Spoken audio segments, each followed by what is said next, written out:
কংগ্ৰেছৰ দুৰ্গত আগ্ৰাসী ৰাইজ দলৰ বিধায়ক অখিল গগৈ ২৬ৰ নিৰ্বাচনৰ লগতে পঞ্চায়ত নিৰ্বাচনলৈ হাজু ৰাইজ দলৰ কংগ্ৰেছৰ বিশ্বাসঘাতকতাৰ কূপ পাহৰা নাই ৰাইজ দলৰ বিধায়ক অখিল গগৈয়ে ২০২১ৰ বিধানসভা নিৰ্বাচনৰ লগতে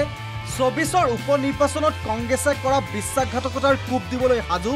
ৰাইজ দলৰ সভাপতি অখিল গগৈ কথাই কথাই কংগ্ৰেছ আৰু সাংসদ গৌৰৱ গগৈ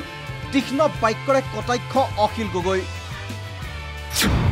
সামগুৰিত উপ নিৰ্বাচনত পৰাজয় কাৰণ সাংসদ গৌৰৱ গগৈ অহংকাৰে ক্ষতি কৰিব কংগ্ৰেছক উপ নিৰ্বাচনত ৫টা সমষ্টিতে পৰাজয় বৰণ কৰা কংগ্ৰেছক তীক্ষ্ণ বাক্যৰে সমালোচনা কৰি এই মন্তব্য অখিল গগৈ সামগুৰি সংখ্যালঘু ভোটাৰে বিজেপিক ভোট দিয়া মানে কংগ্ৰেছৰ প্ৰতি সমৰ্থন হ্ৰাস পাইছে সংখ্যালঘু ভোটাৰৰ ২০২১ত আমাৰ কংগ্ৰেছে বিশ্বাসঘাতকতা কৰে ২০২১ত ৰাইজৰ দলৰ লগত চুক্তি হৈ গ'ল যে একেলগতে ইলেকশ্যন খেলিব দিল্লীৰ ৰাজস্থান ভৱনতে চুক্তি হৈছিল অসমৰ নেতাবিলাকৰ লগতো ময়ে কথা পাতিছিলোঁ দিল্লীৰ ৰাজস্থান ভৱনত মই জেলত থকাৰ কাৰণে আমাৰ নেতৃবৰ্গই গৈ কথা পাতিছিল আৰু চুক্তি হৈ গৈছিল ফাইনেল হৈ গৈছিল কথা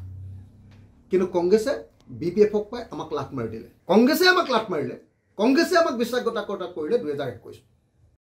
উপ নিৰ্বাচনৰ পৰাজয় পিছতো যদি শিক্ষা নলয় কংগ্ৰেছে তেনে ২৬ৰ নিৰ্বাচনতো পুনৰ মুখ থেকেচা খাব কংগ্ৰেছে বিৰোধী ঐক্য এক হলেহে ২৬ত বিজেপিক পৰাভূত কৰিবলৈ সক্ষম হ'ব বিৰোধী ঐক্যত পুনৰ কংগ্ৰেছ থাকিবলৈ হলে কি কৰিব লাগিব কলে ৰাইজ দলৰ বিধায়ক অখিল গগৈয়ে এতিয়া কংগ্ৰেছে কৈ থকা শুনিছো যে তেওঁলোকে ২৬ৰ কাৰণে আকৌ আমাৰ লগত একলগ হ'ব কিন্তু এবাৰ সাপে খুটিলে লেজুলেকে ভয় বুলি কয় এবাৰ যদি সাপে খুটে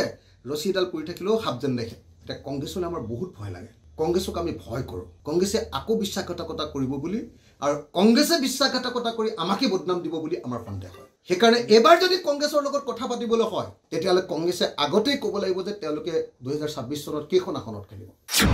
কিমান আসনত প্ৰতিদ্বন্দ্বিতা কৰিব আগতীয়াকৈ ক'ব লাগিব কংগ্ৰেছে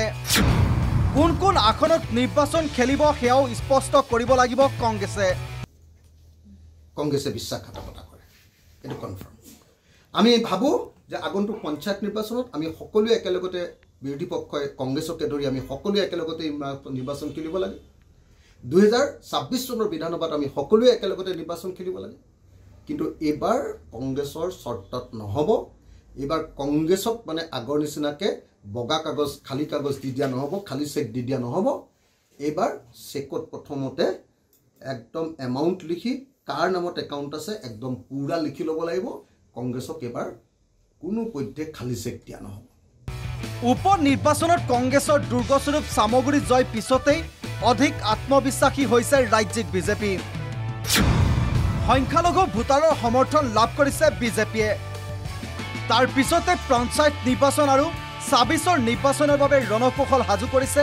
গেৰুৱা বাহিনীয়ে বিৰোধী দুৰ্গস্বৰূপ সমষ্টিসমূহত বিজেপি সাংগঠনিক ভেটি শক্তিশালী কৰাৰ লক্ষ্য বান্ধি গাঁৱে গাঁৱে সোমাইছে বিজেপি তাৰ বিপৰীতে সৰ্বশক্তিমান বুলি ভবা কংগ্ৰেছে ক্ৰমান্বয়ে বিপৰ্যয়ৰ সন্মুখীন হ'ব লগা হৈছে উপ নিৰ্বাচনত অসম সন্মিলিত মৰ্চা ত্যাগ কৰা অহংকাৰী কংগ্ৰেছে বিৰোধী ঐক্যত থাকিবলৈ এতিয়া কি সিদ্ধান্ত গ্ৰহণ কৰে সেয়া সময়তে হ'ব স্পষ্ট news desk report the news plus যিকোনো খবৰৰ বাবে যোগাযোগ কৰক 7099017330 অথবা 7099017390 নম্বৰত